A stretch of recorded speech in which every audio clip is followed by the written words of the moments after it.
Belmont, you have a chance at making history here. How does it feel? Well, right now, it feels pretty good.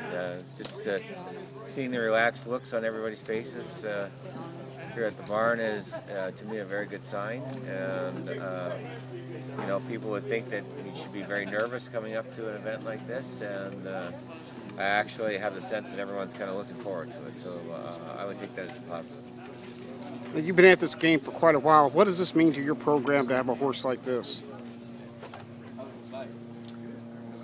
Well, I don't really think of him as a horse in the program, but if you, as a horse owner, if you're lucky enough to be in this position, this would be certainly the pinnacle. So I often thought, gee, if I ever got in that position, maybe we would just quit, but we're not doing that.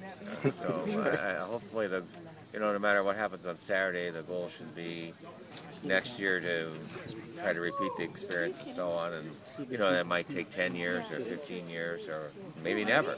But part of the fun is certainly the journey. And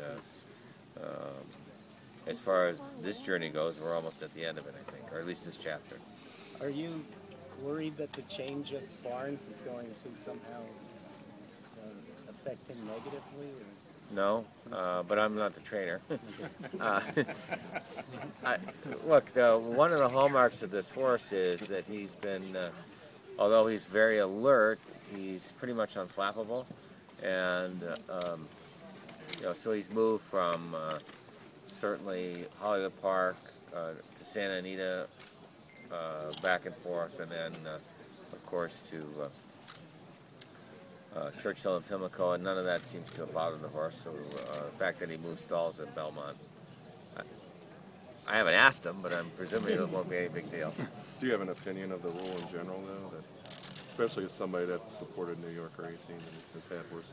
Well, I understand why, given the background for Naira and the track, why they have to be ultra careful and cautious. It seems like, though, a lot of it is ad hoc, so they're scrambling to kind of catch up because they weren't prepared for the amount of scrutiny and publicity that they would get. So,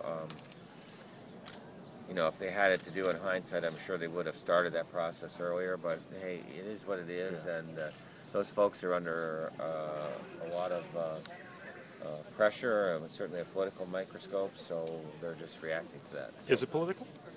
Well, meaning that the governor now essentially is in charge, so that's political. And I don't mean in the sense that there's a certain spin, right, left, or what have you, but just, they've had a shake-up, and they really can't step on a crack, so they shouldn't. With all the things that are going on here, between your rider having to get here late, and the questions about Doug, the barn, the loose horse, and now the possibility of an electrical strike, are you wondering what next? I'm not wondering what next, because there will be a next, but what the next will be, who knows what form that will take, right? So we just have to, in golf, I'm a terrible golfer, but there's a saying, you play the ball where it lies, and that's what you do in horse racing. Basically there's one day in a horse's life that he can run in the Belmont-stakes, and if you're ready, you're ready. If you're not, you're not. If you're sick, too bad. So you just got to go with it, whatever obstacles are going to come along the way. You nervous at all? Do I look nervous? Not too much. I'm not nervous, but I can get nervous. I was certainly in the days leading up to the Preakness. I found myself getting nervous. Doesn't really do any good. Right now, I'm not nervous. Maybe it's because it's Wednesday. Ask me Saturday, I might be nervous. But look, I'm not controlling what's going to happen with the horse, right? My part is done long ago, and it's up to these guys, and they certainly are all paying attention and doing their jobs, so nothing to be nervous about. It'll be what it is. What kind of a boost would this do for the sport in general? Even after the day after the race is run, Well, it's certainly been, up to this point, kind of a mixed blessing, because it's exciting that there's a horse who's got a realistic chance to win the Triple Crown, but At the same time, there's been a lot of media stories on all kinds of other topics that, which I guess is par for the course, right? Because maybe to some folks, it's not as interesting to write about, gee, the horse is out there galloping and looking good, and this can happen, etc., versus trying to write whatever dirt they can write on who's ever involved. So I'm hopeful in the end that the story here is about the horse, and when we think back on it in a few years, all the other stuff that's gone on is just kind of a little bit of a sideshow, and the main story is, wow, people said that it couldn't be done. If he in fact does get there, because, you know, when I sit from the inside and look at the race, I can think of a dozen reasons why the horse would lose. But from the outside, he looks like he'd be pretty tough. So I don't know whether to listen to the inside or the outside. But they got to run the race. That's why they run them. I mean, certainly this race has a history of some big surprises, and we don't know what will happen until Saturday. So that's, to me, that's the excitement of the sport. What are some of the things that you can see that he might lose? Well, I mean, just go back in history. I mean, he could get smashed at the gate. His shoe could come loose. The pace of the race could be messed up one way or the other. Maybe he wakes up that morning and starts coughing. I mean, you know, don't know, right?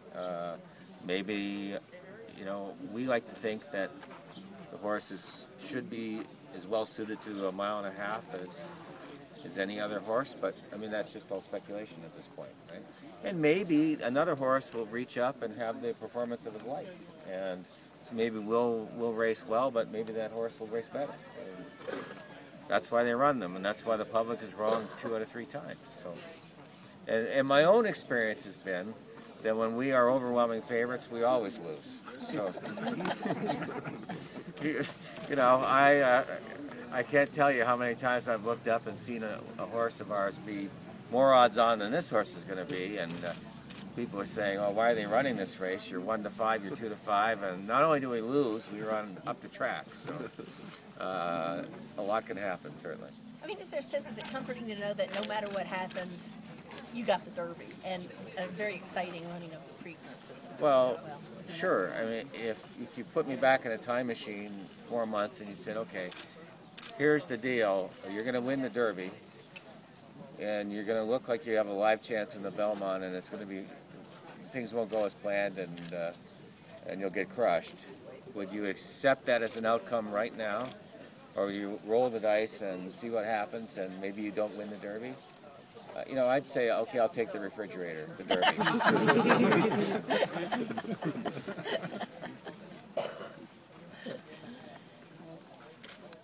Okay.